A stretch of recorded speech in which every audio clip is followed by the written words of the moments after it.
Okay, so we're in Paris. This one's a little weird. It doesn't take place in Gotham, it takes place in Paris. The idea is that Batman, after having killed the monk, returns to Paris to drop Julie off when he becomes involved in a mystery that is completely unrelated to the monk. I don't know, I guess Bruce Wayne just can't keep away from this trouble. So apparently, the monk isn't the only villain operating out of Europe. A big reason why I chose to do this issue is because it features a rather strange villain that I found to be quite memorable. He caught my eye. I don't know, because he's just a bit twisted, a little bit deranged. He's a good counterpoint to Batman's Golden Age persona. You know, let me explain. It all starts with Bruce Wayne in Paris. He just dropped off Julie and he's planning to head back to Gotham when he suddenly comes upon a strange man who is disfigured. This mysterious man has somehow had his face completely removed. After this meeting, we switch scenes to a woman in her home. She has just received a threatening note from Duke Doter, the master of the Apaches, and now she fears for her life. So there are several things here that don't really make sense, and I would be ashamed of myself if I didn't at least try and bring them up. First of all, this man with no face looks an awful lot like the Question, which is crazy because the Question wouldn't make his first appearance for at least another 2 decades in the Silver Age. Second, how is it that his face was removed exactly? There's nothing on his face. It's just not there. It's drawn to be completely blank. If his face was removed, shouldn't we be able to see muscle or bone underneath? And how does he even see anything? He doesn't have eyes. How is he breathing? He doesn't have a nose. How does he eat? Furthermore, this woman who is scared, she's apparently scared of a street gang known as the Apaches, and that, again, makes no sense because we're currently in Paris, and the Apaches are a band of Native Americans from the Americas. Why would a French gang name themselves after a tribe of Native Americans? Anyway, the woman is trying to make her escape from the city when she happens into a cab, right? And this cab, Bruce Wayne happens to be riding in that very same cab. So he notices immediately that this woman is in distress and deduces that someone is trying to have her killed. They escape together and meet up with a man who has no face. This man happens to be the same man as before. He introduces himself as Charles. His name is Charles, and he explains that the woman's name is Carol. Her name is Carol, and that they happen to be brother and sister. They are related to each other. Right now, they are currently on the run from a French street gang known as the Apaches. You've met them.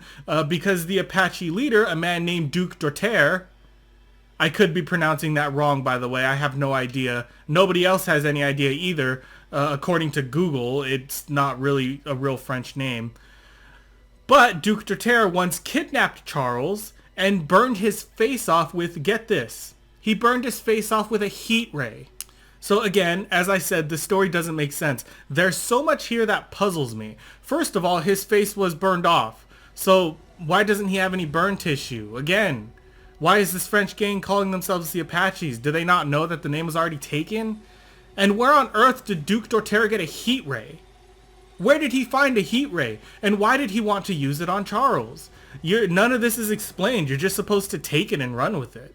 Well, we're actually told why the Duke hates Charles. It's because he is in love with Carol. And he desperately wants her, but Charles is her brother, and he came between them. He is also the psychotic leader of a street gang, so, you know, he pretty much feels like he can have whatever he wants, regardless of how Charles feels. So this is all Bruce needs to hear to get involved. He becomes Batman, and he scours the streets of Paris, searching for the Apaches, and he finds them. Of all places, he finds them in the sewers. However, the Duke is ready for such an invasion of his territory. The Batman completely underestimates his enemy, and he lunges for the Duke when the Duke suddenly and miraculously produces a heat ray. Of all places, it comes out of his cane. A heat ray from his cane knocks Batman out cold. Then he commands his Apaches to, tie up Batman, and they tie him to this giant rotating wheel. It's a spinning wheel. And the plan here is that Batman is going to essentially be spun to death. Either he's going to die of dizziness, or he will be thrown against a wall and crushed. And the Duke doesn't care. The Duke is happy with either outcome. So I gotta mention, the Duke is a strange guy, but I happen to really respect him in a way. He dresses like a magician. He hangs out in the sewers. He's obviously got money. And the dude's got a heat ray in his cane, but he still chooses to rotate people to death. And that's classy. He's a villain I can appreciate. Anyway, so Batman's spinning around and around, faster and faster, until he's close to losing consciousness, and it looks like the Duke is about to succeed in ending the Batman forever, when suddenly his bindings break loose, and he's flung from the will. And he gets flung straight towards the ceiling. For some reason, though, instead of letting Batman splat against the ceiling like he meant to, the Duke opens up a roof hatch. And Batman goes flying through into the garden. Right? Or at least it was a harmless garden until Batman starts to come to and he realizes that he's looking at a field of flowers. And get this, all the flowers have faces. Specifically, the faces of, like, ladies. They all have female faces. So Batman is tripping hard. I don't know if these faces are real or if Batman is just super dizzy, but I don't know. He was almost spun to death. And this is actually a good thing for Batman because the flowers are talking to him and they are about to tell him some secrets. So while all this is happening, the Duke collects the unprotected Carol and Charles and he brings them into his sewer lair.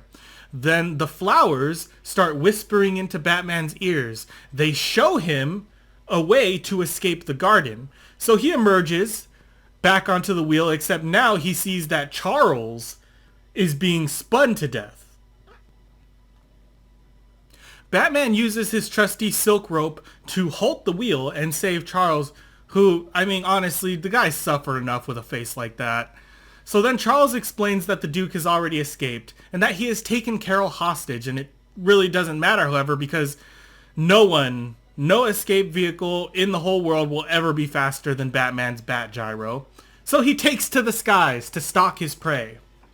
Batman finds the bright red car winding down a long dirt road, and he gets in close using the rope bridge from the Bat Gyro, but the Duke is ready for him.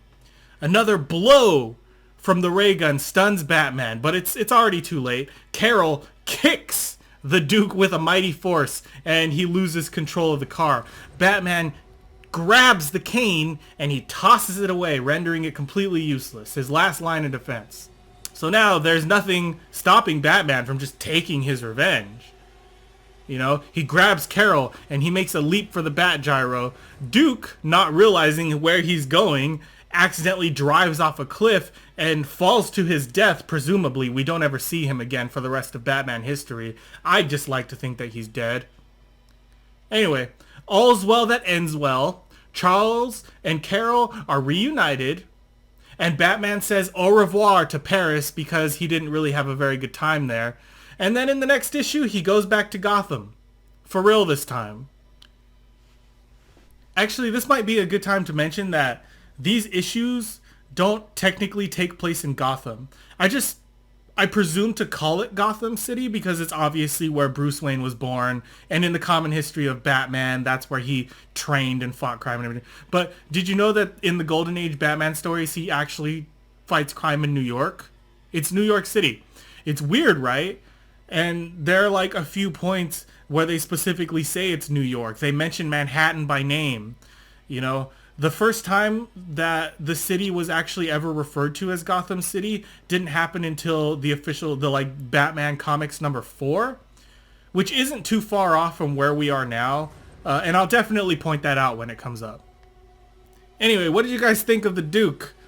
Something about him really caught my eye. I don't know exactly, but I just felt like he elevated the story, which would otherwise be mediocre. I mean, if you caught the plot, like, none of that made sense. None of this made any sense. And it would have been much simpler if Charles and Carol weren't brother and sister. Like, that's dumb. You need to get rid of one of them.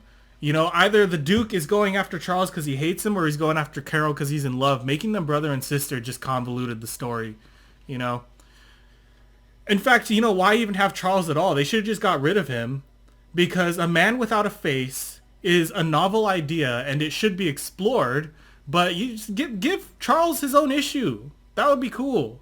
Anyway, at this point I'm just rambling. I like the Duke. I think he's cool. And the fact that he dresses like a pompous magician really speaks to me, you know? So I wanted to share him with you guys.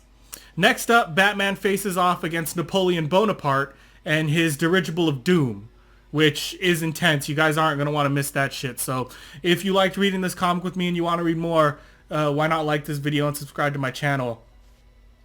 And if you really want to help out, consider donating to my Patreon. It really helps me get these things done. But until next time, nerds, stay heroic.